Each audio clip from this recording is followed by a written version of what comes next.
Welcome to Unfiltered Afternoons with Babisi OG. Today I have one of the young ladies that epitomizes black girl magic. A person that has inspired me in certain parts of my life and that gives so selflessly. And welcome, Melissa Moyani. Melissa, how are you? I am great, thanks, and yourself? I am awesome, so let's not waste any time. Let's get into it. Who is Melissa? Well, Melissa is an outspoken person. She is independent, self-driven, and also a model. All right, honey, that's how it is. Right, okay. So I want to know what inspired you to modeling. Well, what inspired me to modeling? First, it was Zuzibini Twinzi when she won Miss Universe in 2019. And also my friend from then, she gave me that drive. She boosted me and was like, you know what, Melissa, go for it. Because, I was actually modeling from like the age of 4 and I stopped. So then I continued again 2020, early 2020, and it was because of my friend. Wow. Wow. That is awesome. So, yeah, tell me a little bit more about your childhood. I would want to know. Woo! I mean, I think your childhood played a role in, building the you are right now. Okay, when it came to my childhood, hey, I had a very rough childhood. Because of the way I am, I grew up being bullied a lot, and as well as growing up with child trauma, that played a huge role in my life because, all the negative energy that was impacted on me, it just made like a huge influence. And also being a child, growing up, knowing that you're capable of certain things, but people not believing in you as a person, that was something that used to always bring me down because now growing up with that, I always thought that I wasn't good enough, I wasn't perfect, everything that I was doing was just never good enough. So the only thing that I knew I was good at was just school and academics, but still you always get people who would hate you and talk bad about you. People will always have something to say. Yeah. And when it came to bullying as well, that just played a huge role, and it came to a point where I also at some point felt like giving up, like, what's the point, what's the purpose, like I don't see no use to this. So it was just very difficult. But then I told myself, you know what? I'm not going to let this define me. I'm not going to let people tell me what to be, who I am, or how should I be. I'm not going to let society define me. I'm not going to live up to society's standards. Instead, I'm just going to be myself and do me always. Oh, girl, honey. Wow, definitely wow. I'm impressed. So now I know that you were competing sometime last year, late last year, 2020, right? Mm-hmm. And you're also doing your matric. Yeah, if I was, hey, yo, okay. How did you deal with all that? I mean, modeling, school. I mean, there's pressure into modeling, and there's also pressure in school. So, how did that all be like? How did you deal with it? Okay, so that's a very good question, hey. It was kind of difficult. Well, not kind of, it was difficult because now having to balance between the two and knowing that if it's something you're now having the drive and you've suddenly fallen in love with it, and also having to have education as well. How education plays a huge role in people's lives. Some people may disagree with me, but then that's just how I see it. So it was very difficult for me. And what's funny was that I auditioned for Miss Boxburg 2020 in January or February, if I'm not mistaken. And later throughout the year, I was like, okay, I can do this, I can manage, because I was in matric as well. So I was like, I can manage. And then around October, that's when things happened, because the finals were held in October, and now that was clashing with my prelims because I was writing my prelims at that time. So I was like, you know what, now I'm left with a decision to make. Do I take school, do I miss my exam, or do I go to this thing and see where it takes me? So I was like, you know what, education comes first. So I went along with education. I wrote my exams. At the time, I felt shattered. I was devastated because it's like, wow, I was working so hard in this. I was training. I mean, I was cleaning the house in my heels, modeling and practicing my walks and so forth, and having my friends coach me and practice with me outside. It was like so much effort I put into it, and I was just like, okay, did I just like let that all happen and go to waste? But then around November, a poster was sent to me from the Miss Youth National SA account, and that was somehow a blessing in disguise, because now when I think about it right now, it's like, wow, I was doing Miss Boxburg and now that didn't work out, and Miss Youth National came through, and with it coming through and me practicing hard and having all the support as well, it just got me to be the queen. God, yes, you must So say. yes, it was a very difficult process, and devastating, but at the end of the day, it was like, when one door closes, the other opens. That's just how it was. Hectic. Wow, that was really hectic. Really hectic. It was. So now, tell me, you are Xhosa, right? Yes, I'm not mistaken. Xhosa. It's all the same thing. So you know how our African parents are. So Yeah.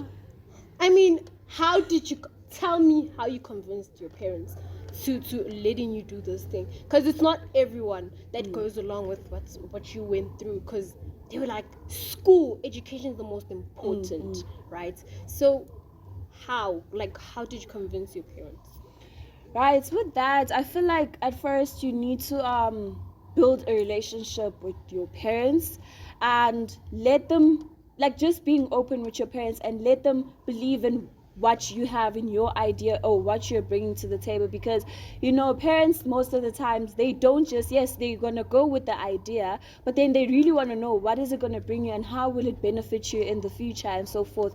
So with me, I came with that, and also they saw how passionate I was about it and the drive that I was having, and as well as me telling them and explaining to them, okay, so this is what I'm doing, I want to do this, I really want to do this is what's going to get me in the future, and the motives behind it. Not only was I doing it because I'm going after the crown or whatever it is, but then the main reason behind it was because I know I have the voice, and I know there are many people out there who don't know how to voice out their opinions, and changing the motives about a lot of things out there, showing people that it doesn't matter, you can be criticized about your body, judged and body shamed, but anything is still possible, you can still do it. Wow, Melissa, that's very lovely. Please enlighten me when you won the Miss Youth National Essay. Like, what challenges did you come across? So the challenges that I faced was having tight competition after it was my first one that I was participating in.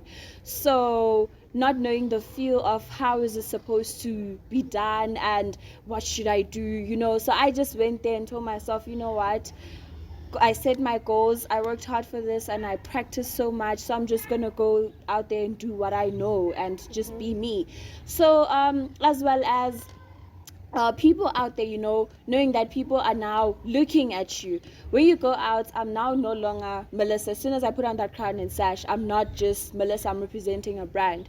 So as soon as people see me now, I'm someone else. I'm forced now to be someone else. I'm forced to participate or to act in a different way. I'm forced to now behave myself. I just need to be cautious about certain things. I can't now go places and act wild and be myself. I need to,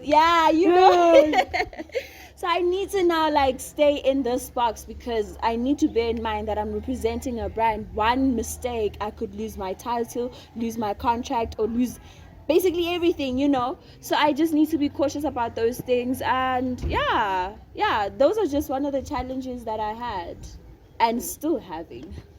Wow. Okay, so now enough about modeling. Oh, wow. I think people heard enough right now. Yeah. So, I know sometime last year, last year, there was a bit of negativity going on the social platforms, hey? Hey, we heard quite a few. I think there were 2 incidents, right? Yeah. Where you had trolls saying all the negative things about you. Wow, that really cut me deep. It was very disgusting as how they gave you that image. So now, for other people who are depressed, having suicidal thoughts because of social media, how did you handle all of that? Well, it wasn't easy. That's the first thing I'm gonna say. It wasn't easy. It took so much from me, so much of growth, and having to accept what is happening. And bearing in mind that at that time I was also writing my exams, and that affected me mentally because I couldn't focus. I wasn't in the right mental state because I had to do my exams and this whole social media is happening and people are just now seeing me in a different way, and that alone affected my image. Because being a president at school and being an upcoming model, or being this finalist, and also being Melissa all in one, it was just affecting my image and the way I am and what I stand for. So every time I'd go out there, people would see what's on social media and judge me, and not be able to hear what was actually happening. But you know what, I just told myself, I'm not gonna think about this and dwell on this situation so much. I just moved past it. And that was another thing that I felt like it was the biggest mistake I've done, because moving past your what's this, challenges or issues that you're facing, that's not the good way to go. It's not the good way to go. Instead, you should be facing your challenges, and me facing them was me now coming to accept and forgive myself and the people. Because they don't know what they're doing it for attention. You never know, these people, they're doing it because people talk about you. Hey, people talk about you because they've lost the opportunity to talk to you. That's just how it is. They lost that opportunity to talk to you. So I felt like, you know what, I'll just forgive them and let them be, and I'm not going to let what's happening define me and affect me. I'm just going to continue being myself and being Melissa. Wow. So you touched on you being yourself, right? I think one of the mistake we do as humans is we listen to what others have to say. We don't come and sit down with Melissa, listen to what she has to say. Who is Melissa? Because we see Melissa on Instagram.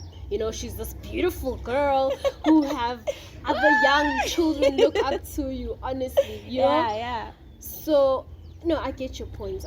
Social media is one. It's very toxic. Yeah, I can toxic, say that. It's very toxic. There's a whole lot of toxicity in it. Please tell me, what other things would you want to achieve in life besides modeling? Well, I did earlier mention that, having to juggle between two things, which is school and modeling. So on the school side, it would be studying in psychology. I want to be a psychologist. Honey, you just taking up the space.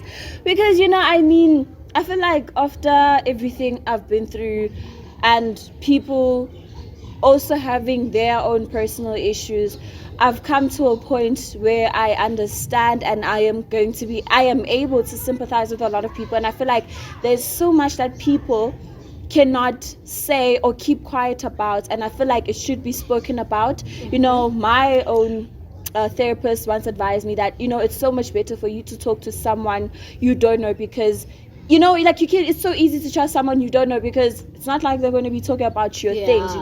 And another thing is that when you're talking about it, at this point you don't see change, you don't see anything. But then as soon as you leave, you can feel the difference. You don't see it, but you feel that, okay, I came in and there was so much load on my shoulders, and now I'm leaving, I feel so much better. Because I myself am a person who doesn't talk easily, who doesn't open up easily. So instead, it's just like you get those things, they just pile up, and I bottle it up, and there's only so much you can take. And now it comes to a point where you building up so much anger, hate, and so forth, all these things, you start building a wall and you start shutting people out, and that is not positive. And we're trying to maintain good mental health, and being able to talk about situations that you cannot talk about to your parents.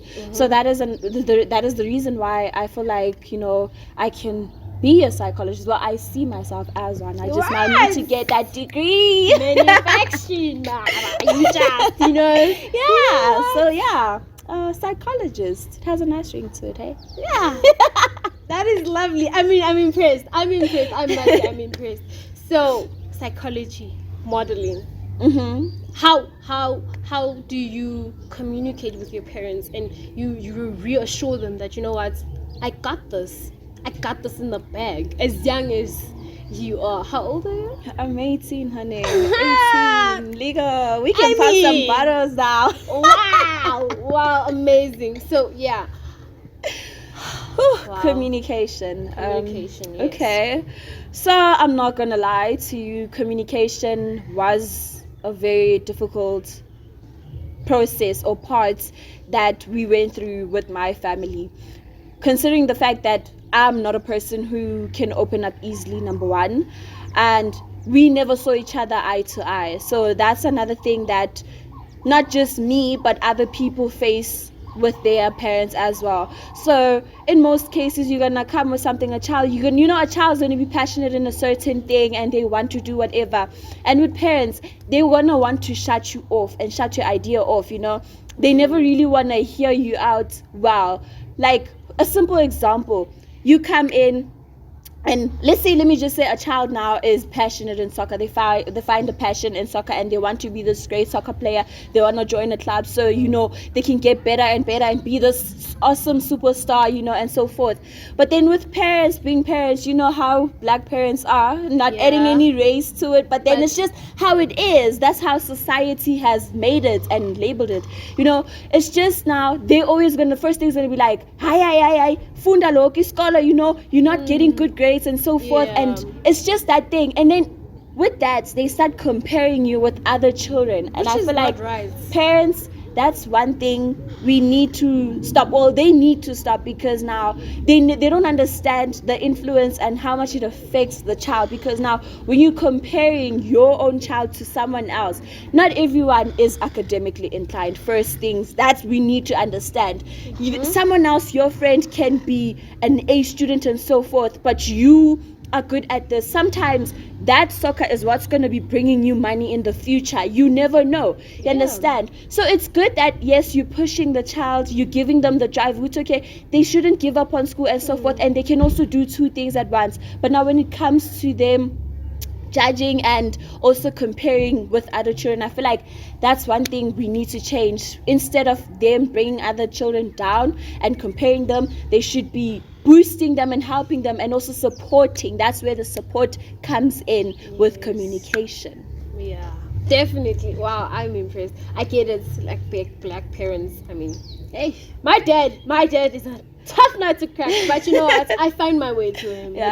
I find my way to him. So from what I've listened to saying, like, people should find a way to communicate with their parents, like, and also parents should let their children, like, talk. Hear them out. Yeah, hear them out. Let's hear what you have to say. Because I think they still stuck in that old apartheid thing going on, and it's like, I'm not that. I'm not gonna be you. You were not able to do that, but I am, because I have a drive, like you. Facts. Like you, right? Facts. You didn't give up. You went through this. Definitely. And look at you now. So now, what advice would you give to 10-year-old Melissa? Okay, so, well, just being myself and not listening to what society has to say, as well as not giving up.